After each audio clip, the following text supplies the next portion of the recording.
In the top right side, guys, we are looking at the main base of the man who's absolutely the favorite coming into this best of 5. He is representing Storm Gaming, a Polish Protoss, a veteran at this point. It's Geralt. And he's opening up with a pylon in his main and a gateway in his main. As in the bottom left side, we are looking at the main base of a man who's not that young, so calling him an up-and-comer is a bit of a stretch, but he's been around for a while and he is getting better, representing K10 as well. Hope he does better than his teammate earlier. This is Aristori. Aristori is opening completely fine. Hatch, pull, gas, or hatch, gas, pull. All of it is normal. This is super strange. And if you guys wonder why is Geralt doing this, Roddy, not totally sure. I do expect him to still get a wall off with like the second gate. Maybe he just wants to open 3 gate. Or we get like a gate and a Stargate here in the wall off. But this is kind of weird, man. You almost never see this in high level PVZ. How is the Archon ladder in SC2? The Archon ladder has never really been too alive, mate. So I do think you can get some games, but the level is going to be all over the shop. Some games are good, some games are bad, probably long waiting times. And that is not one of the things that's still alive and kicking. To be fair, Archon has never really been a very big deal. When Legacy of the Void came out, they were pushing it for a bit. We even had an Archon tournament in Washington, D.C. that was sponsored by Red Bull. It was very cool. But after that, it just kind of died out very quickly. The only time I ever really hear about Archon is when Raynor is playing ZVT against like 5 other people. So all 5 of them are controlling like a medevac, a marine, some are building depots. And that's how some of the pros like to practice. Other than that, there is very little Archon action. Geralt with a T and Geralt with a D are indeed the same player. We've asked him why he is inconsistent with his name, and he just says that he doesn't like the way that the T and the D look on some websites. So he just changes it based on what he's playing in and what he's signing up for. I think it's mostly with the D, but I guess in-game he likes it with a T. Waiting times for 1v1 are perfectly fine unless you're very high level. Like if you're a guy like Hero Marine, then going live at 8 AM in the morning is pretty pointless because you're gonna have incredibly long queue times. But if you're not a top tier player, basically you're always gonna get a game within like 20-30 seconds. Like I'm pretty high ranked, but I'm not as high as those guys obviously, and pretty much I can always find a game.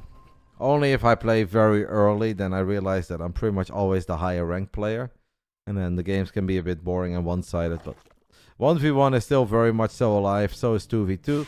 I think 3v3 the search times are already getting a bit longer. But all of that is still a thing. We had a Roach Warren on the way, guys. We now cancelled the Roach Warren. And we'll go for an Evolution Chamber instead. We do have a couple of links surrounding the Adepts. Gets the Adept kill. Oracle didn't really do a whole lot of damage. It's not a bad start here for Aristori. Can he get the pylon before the warp in? No, he cannot. But he's still going to get the pylon. And that is going to temporarily supply block Geralt. Playing early to farm MMR. Yeah, that is a strategy, mate. But the downside of that is that you have to legitimately win 10 games. And if you lose 1 game, and especially in PvP, that's pretty possible, you're going to lose like 55 points. And then 2 hours of winning goes up in vain. So I do not recommend that. And also because I think I can, in general, punch above my weight a little bit if I truly do my best on the ladder. For me, it actually makes more sense to play at peak hours. Because then if I play against a 6k Zergy and I just try hard and build a couple carriers, that goes a lot better for my MMR than trying to farm the lower MMR guys in the early morning. It's a mix right now of a bunch of Adepts without Resonating Glaive and Oracles. How deep does Geralt want to go? Doesn't seem that he wants to go all that deep. Where is this going, guys? We're still on 3 gateways and a Stargate. Now we drop double Forge and I guess a Twilight Council then. Not a very good build order by Geralt, if you ask me. I don't know if he's having a bit of fun. Maybe he's underestimating Aristori a little bit. 6 minutes into game 1, I kind of like Aristori's position. Even though we do need to take care of these Adepts. They're finding a little more than they're supposed to. That Twilight is so late. It's a 6-minute Twilight. He's so confused by this game, so am I. And Geralt is a top tier player. He's someone who often makes it into the playoffs even of the European regionals, DreamHack Masters regionals, ESL, StarCraft 2 Summer Championship Europe regionals. That tournament has too many different names. But Geralt has had a lot of good runs, so he really is a fine player for European standards. Not top 8, but like top 12, top 14, top 16. He does that quite often. This game though, I'm not super impressed. I think he's gonna die to Hydrolink Bane. But I hope that he proves me wrong. And he shows us that there are many different ways of getting to a place where you want to be. I don't think that Geralt is too stressed about a round of 16 first game against the Zerg that he's favored against, but obviously I don't know. Maybe this tournament means a lot to him. Oracles have a lot of energy though, and they do show up at a very sweet moment. They grab 6 drones, so that's very nice. Will they both live? Yes, they do. That's obviously good. Okay, we're just creating like the wall off of the century here, guys. Full wall off with gates. We're gonna wall this part off as well. I'm sure we're gonna wall this off too. And then eventually we take out the rocks. I guess that's the plan. Geralt is a very late game oriented Protoss who loves just sitting back and basically play ultimate Skytoss. Loves the Mothership, Tempest, Carriers, and a lot of cannons and batteries. And he's gonna need a lot of cannons and batteries against Aristori. Aristori does his best work on lair tech, like a lot of other Zergies. There's our fleet beacon, by the way. Aristori definitely has a hard time getting that 4th base up and running and saturated. A while ago he was ahead in workers, now he's been down in workers for like the last 2 minutes, so I guess it's going alright for Geralt, but I'm a bit confused, guys. It's too damn hot for me to understand this build order by Geralt. I guess it's in a weird way a little bit similar to how Stats used to play, where the plan is like get Storm and then barely have any units and just defend with cannons, batteries, and Storm.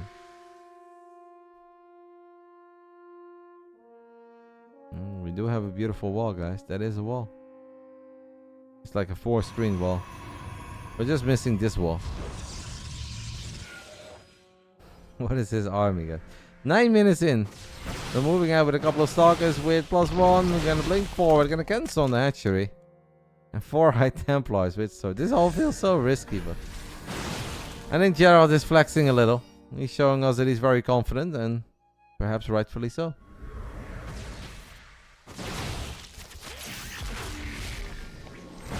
Ooh.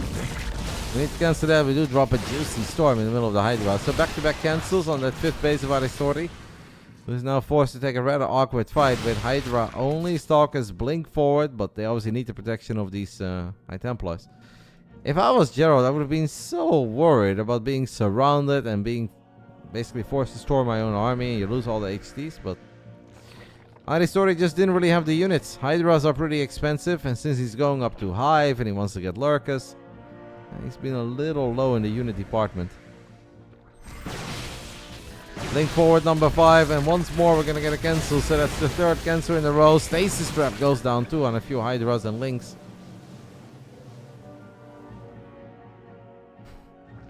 Blink on the high ground, snipe it again. Okay, that's a good zealous run by. Aristori didn't have too many units in position. He's gonna send a couple Links and Hydras over, but a few spines are not enough to keep this base safe. Aristori is maxed out, but I don't really see it. I guess the units are all in the middle of these 3 bases. 2 Lurkers here perhaps would make our life a little bit easier. That hatchery is in trouble. We're gonna have to send some units over, mate. We really cannot lose this hatch. Struggling to get a 5th base up is never a good feeling as a Zerg, but if you also lose your 4th, then it's pretty much forfeit. Geralt is putting on a bit of a show with the forward blinks, and he actually gets away with all of them. Every single time he blinks forward, I'm like, okay, it's fine. It's fine. He's just kind of buffing out his story. Geralt says, my friend, there are levels to this game. No, you should stop taking this fight, obviously, as the Hydra Concave is pretty intimidating, but not a good storm. We have Zealots fully surrounding hatchery on the 9 o'clock position. That one goes down too. And all of this is happening, guys, while Geralt is chilling on 87 probes. 5 bases, going into Tempest. There's a Mama ship out at the moment as well. And hatchery dies, more big storms land. This one is a bit brutal. I still am not in love with the build order of Geralt, but the execution was very good. I'll give him that. We have a Zealot run by in the center of the map. And now 27 drones have died as Aristori lost that base on the left side. And could honestly be in serious danger of losing this hatchery as well, if the Zealots would have just gone for it. So we're basically looking at a 3.5 base Zerg, maybe soon 4-ish, but the MMR difference between these two should be around 600 or 700. So that is big, but if the underdog has a good day and the favorite has a bad day, it can get close. And this first game wasn't very close. Geralt putting on a masterclass of Protoss confidence with forward blinks, move out with tiny armies, building a great wall. And after 12 minutes, he takes a pretty convincing 1-0 lead.